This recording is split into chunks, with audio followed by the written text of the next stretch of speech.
A middle-aged man sits at a computer terminal in Shanghai, China, sipping tea and casually scrolling through spreadsheets. On his screen are thousands of domain names, random, forgettable strings of letters and numbers. Each one represents a fake investment website, a scam waiting to happen. Each one will steal millions of dollars from unsuspecting victims across the globe. He's been doing this for years, and he's made an absolute fortune. His name is Liu Lizhi, and he might be the internet's most dangerous scammer you've never heard of. He doesn't pull off the scams himself. He doesn't need to. Instead, he runs the infrastructure that makes modern internet fraud possible at scale. Welcome to the hunt for the man behind funnel technology. The numbers are staggering. In 2024, cybercriminals and online scammers stole a record $16.6 billion in the United States alone. Globally, over $1.03 trillion was lost to scammers. Let that sink in for a second. That's not a typo. We're talking about a multi-trillion-dollar criminal enterprise that affects millions of people worldwide. 1 in 3 people who reported fraud said they lost money. Older adults aged 60 and up reported over $4.8 billion in losses. But here's the thing that really matters. When older adults lose money, they lose far more than any other age group. Average losses to investment scams for seniors exceeded $1.8 billion. These aren't small numbers. These are life-altering, retirement-destroying amounts of money that vanish in an instant. And all of it traces back to a relatively small number of people orchestrating this from behind the scenes, using technology as their primary weapon. Funnel Technology Inc., the company Liu Lizhi administers, doesn't sell products. It doesn't have retail customers. Instead, it sells the infrastructure of fraud itself. Think of it like this. If scamming were a legitimate business, Funnel would be the landlord renting out office space, the phone company providing lines, and the marketing firm designing advertisements. It's a specialized criminal service provider, and it's brilliantly efficient. The company purchases IP addresses in bulk from major cloud service companies like Amazon, Google, and Microsoft, thousands of them. Then it turns around and sells these addresses to cybercriminals who need to host their fake websites. Once a scammer gets access to an IP address through Funnel, they can launch a convincing copy of a legitimate investment platform. Victims think they're using real trading software. They think their money is being invested in real assets. In reality, everything is fake. But here's where it gets sophisticated. Funnel provides templates, design frameworks, and automation tools. It uses domain generation algorithms, programs that automatically create thousands of similar but unique domain names. When law enforcement shuts one down, the algorithm spins up 10 more. Liu Lizhi understood that real money wasn't in running individual scams, but in being the invisible hand providing tools. Funnel is directly linked to the majority of virtual currency investment scam websites, reported to the FBI. US-based victims alone reported over $200 million in losses to these websites. Average losses per individual victim exceeded $150,000. We're talking about people putting their entire life savings into fake crypto platforms that disappear overnight. Funnel reveals how sophisticated modern cybercrime has become. It's not a basement operation, but an actual company with employees, performance metrics, and hierarchy.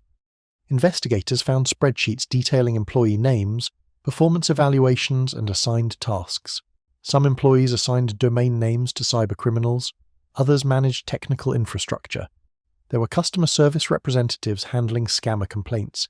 It's genuinely businesslike, except every product and service is designed to facilitate theft on massive scale.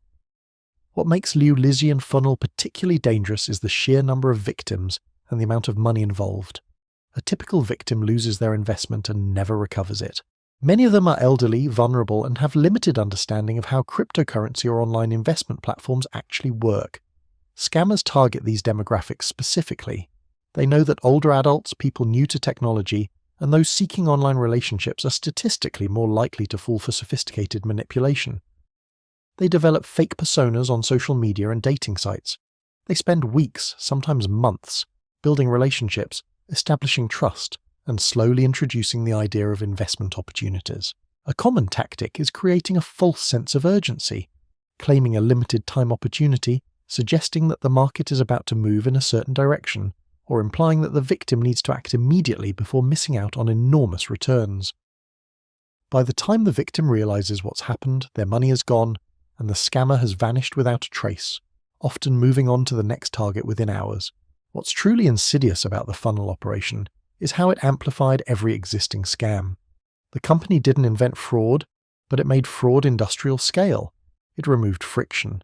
It automated processes that traditionally required significant effort. Scammers no longer needed to be tech-savvy programmers. They didn't need to understand server infrastructure or domain registration.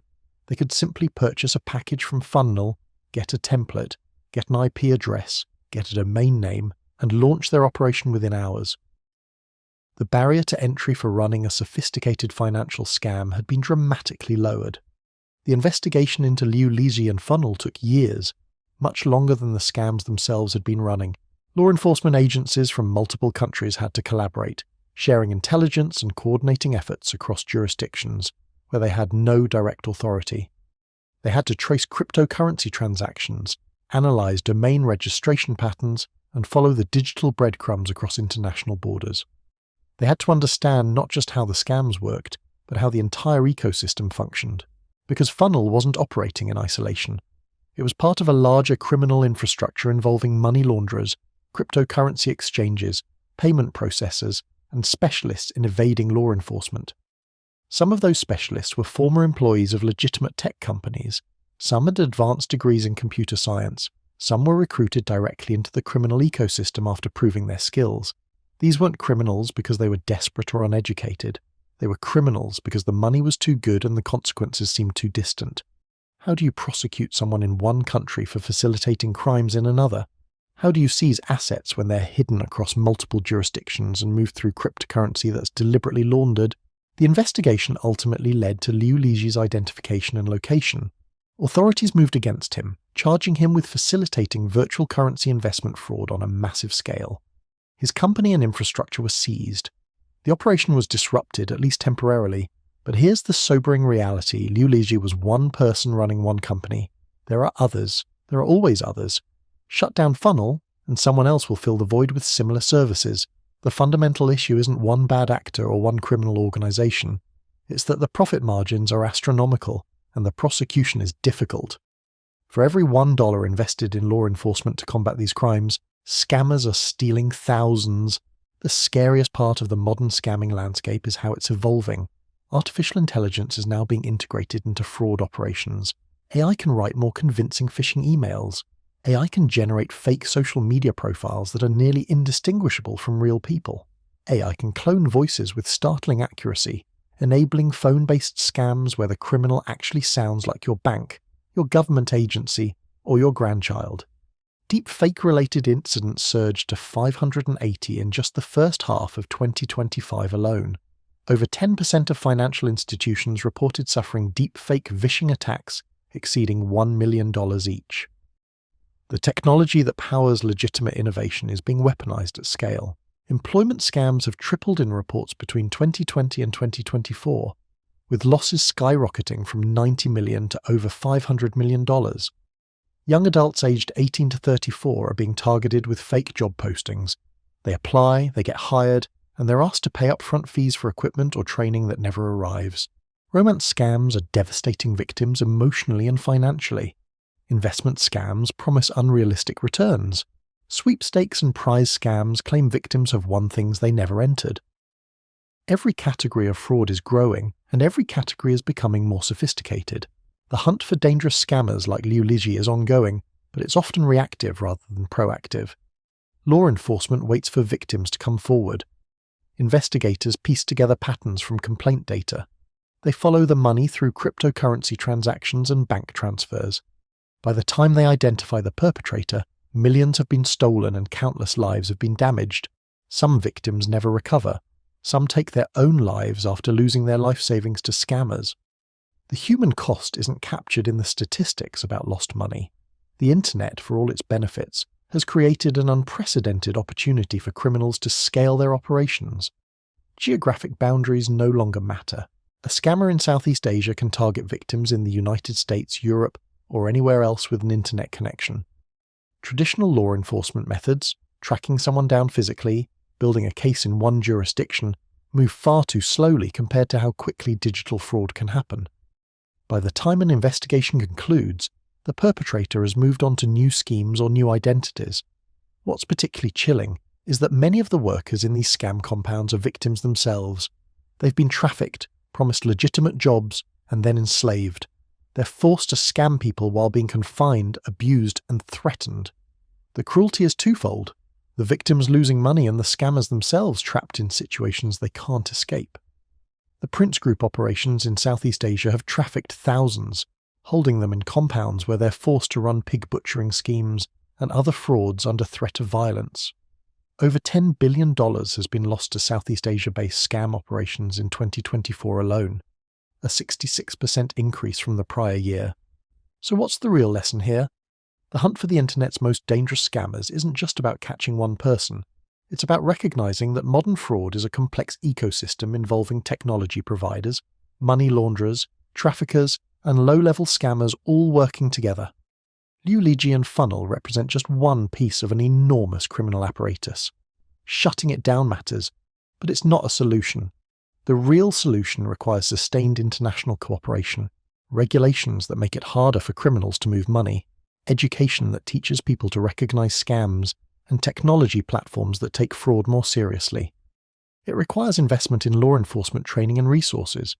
It requires victims to come forward instead of suffering in silence out of embarrassment. Until then, the hunt continues, and scammers keep winning. The irony is that the internet was supposed to democratize access to information and opportunity. Instead, it democratized access to criminal tools and techniques, making it possible for anyone with basic technical knowledge and zero scruples to steal millions. Liu Lizhi understood this perfectly. He saw the opportunity and he took it, scaling his operations across continents without ever needing to meet his victims, or even directly perform any of the actual scams himself. That's the future of cybercrime: invisible operators orchestrating fraud from the shadows, making billions while remaining unknown to the public. The hunt for the internet's most dangerous scammers is far from over.